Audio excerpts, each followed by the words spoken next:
ዛሬም በጣም ደስ የሚልና እለት ልናነበው የሚገባ የአምላካችንን ድንቅ ተአምር በታሪክ ይዤላችሁ መጥቻለሁ። ለታሪኩ እለት እሁድ የሚነገር የአምላካችን የቅድስት ሥላሴ ተአምር ይህ ነው።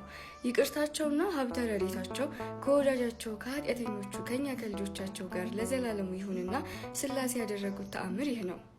እግዚአብሔርን የሚፈራና ቸር ጻድቅ የሆነ ስሙ አብርሃም የተባለ ምድያም በሚባል ሀገር አንድ ሰው ይኖር ነበር። የሚስቱም ስም ሳራ ይባላል። እነዚህም ቅዱሳን በሥላሴ ሕግ ተጠብቀው ስደተኛውንና እንግዳውን እየተቀበሉ ያስተናግዱ ነበር። እንግዳ ሳይዙ ወይም ሳይኖር የሰናፍጭ ቅንጣት እንኳ ያህል ምግብ ምንም አይቀምሱም ነበር። የበጎ ነገር ጠላት የሆነ ሰይጣንም ይህን በተመለከተ ጊዜ ከጭፍሮቹን አንዱን እንዲህ ሲል ላከው። እንግዶች ሁሉ ወደ አብርሃም ቤት እንዳይሄዱ ሄደ በምድያም ጎዳና ተቀምጠ እውነቱን በሐሰት ለውጠ ተናገር። እነሆ ደም በመሬት ላይ እስኪወርድ ድረስ ራስህን በድንጋይ ፈጥፍጠው አለው። ሰይጣኑም ይህን ትእዛዝ ከተቀበለ በኋላ ወደ ምድያም ወረደና ደሙ በምድር ላይ እስኪፈስ ድረስ ራሱን በድንጋይ ገምሶ በጎዳና ዳር ተቀመጠ። በጎዳና የሚያልፉ መንገደኞች ሰዎችም ወደ እርሱ በደረሱ ጊዜ እናንት መንገደኞች ከወዴት መጥታችኋል? ወዴትስ ትሄዳላችሁ? ሲል ጠየቃቸው። መንገደኞቹም እኛስ ወደ ደገኛ ወደ አብርሃም ቤት እንሄዳለን አሉት። በውኑ አብርሃም ደግነቱ በክፋት እንደተለወጠና ክፉ ሰው እንደሆነ አልሰማችሁምን? አላቸው።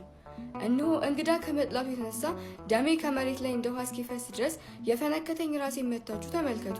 ይልቁንስ በእኔ የደረሰ እንዳይደርስባችሁ አትሂዱ አላቸው። እንግዶቹም ያ ቸርና መልካም ሰው የነበረ አብርሃም ምን ነክቶት ክፉ ሰው ሊሆን ቻለ? በማለት እርስ በርሳቸው ተወያዩ። ይህንንም ከተባባሉ በኋላ ተመልሰው ወደ ሀገራቸው ሄዱ። በዚህችም ዕለት አብርሃም ከቤቱ ወጥቶ በጎዳና እንግዳ ፈልጎ አጣ። ከዚያም ወደ ቤቱ ተመልሶ ገባና ምንም ሳይቀምስ ተኛ። በማግስቱ 5 ሰዎች ወደ አብርሃም ቤት ሲሄዱ ያ ተንኮለኛ ሰይጣን አገኛቸውና እንደ ቀድሞ እናንተ ሰዎች ወዴት ትሄዳላችሁ? ሲል ጠየቃቸው። እነሱም ወደ አብርሃም ቤት እንሄዳለን አሉት።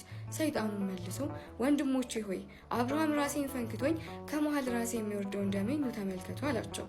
እነሆ አሁንም እንደኔ እንዳትሆኑ በሰላም ወደ ሀገራችሁ ተመለሱ አላቸው። በዚህም ጊዜ እነዚያ እንግዶች እርስ በርሳቸው አብርሃም ከሚገለንስ ወደ ሀገራችን ብንመለስ ይሻላል ተባባሉ። ዳግመኛም እንደ ልማዱ አብርሃም ወደ ጎዳና ወጥቶ ፀሐይ እስኪጠልቅ ድረስ ሲጠብቅ ውሎ ምንም እንግዳ ሳያገኝ ቀረ። ከዚያም ወደ ቤት ተመልሶ ምንም ሳይቀምስ ተኝቶ አደረ። በሶስተኛውም ቀን አጋዕዝተ ዓለም ሥላሴ የአብርሃምን የልቡን ቆራጥነትና የሰይጣንን ተንኮል ተመልክተው ወደ አብርሃም ቤት ሄዱ። በዚህ ጊዜ የሰይጣን ምክር ሁሉ ተሻረ። ይዘውም ወደ መጨረሻዊቱ የሲኦል ረግረግ ጣሉት። እሊህ ሥላሴም በእንግዳ ደንብ በአብርሃም በቤቱ ደጃፍ ተቀመጡ። አብርሃምን በደጁ እንደተቀመጡ በተመለከተ ጊዜ ወደ ቤቱ ሮጦ ገብቶ ለሚስቱ እንዲህ ሲል ነገራት። እህቴ ሳራ ሆይ እነሆ የከበሩ አረጋውያን 3 እንግዶች መጥተውልናልና እንግዲህ አንቺ ፈጥነሽ እንጀራና ወጡን ጥሩን ጠላና መልካሙን ጠጅ አዘጋጅ፣ እኔም የወይፈን ፍሪዳ አርዳለሁ አላት። ሳራ ሚስቱም እሺ ጌታዬ እንዳልከኝ አደርጋለሁ አለች። ዳግመኛም እርጎንና ማሩን ታዘጋጅና ለእግራቸው መታጠቢያም ውሃ በምንቸት ታሞቅላቸው ዘንድ አዘዛት። ከዚህም በኋላ ለእያንዳንዳቸው ለየራሳቸው 3 ታላላቅ ዳቦ ትጋግር ዘንድ አዘዛት።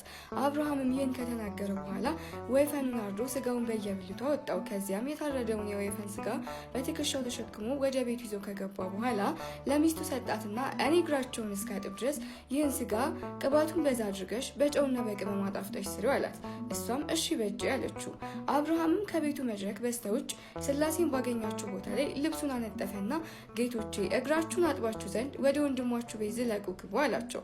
ከዚህ በኋላ ተነስተው ወደ ድንኳኑ ወይም አዳራሹ ገቡና ባነጠፈላቸው ምንጣፍ ላይ ተቀመጡ። በዚህ ጊዜ የአብን እግር ማጠብ ጀመረና አብን ካጠበ በኋላ ወልድና መንፈስ ቅዱስም ታጥበው አገኛቸው፣ ያለ መለየት አንድ ናቸውና።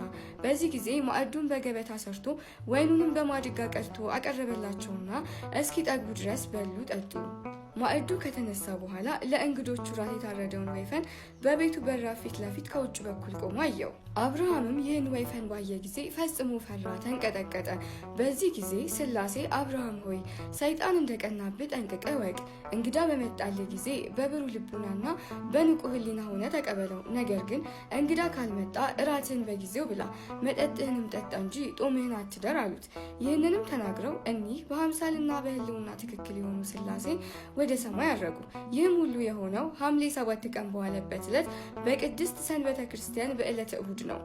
የምድያም ሰዎችም ስለዚህ ለምግብ ከተዘጋጀ በኋላ ሥላሴ ስላስነሱት ወይፈን እንዲሁም በሥላሴ ዘንድ በተደረጉት ድንቅ ድንቅ ስራዎች ሁሉ ፈጽመው ተደነቁ። ይቅርታቸውና ሀብተ ረድኤታቸው በወዳጃቸው በኃጢአተኞቹ በእኛ ላይ ይኑር ለዘላለሙ በእውነት ይሁን። ታሪኩን ከወደዳችሁት ኮፒ ሊንክና ሼር በማድረግ ለሁሉም አዳርሱት። በሌላ ታሪክ እስከምንገናኝ ድረስ ሁላችሁም ወዳችኋለሁ። መልካም ጊዜ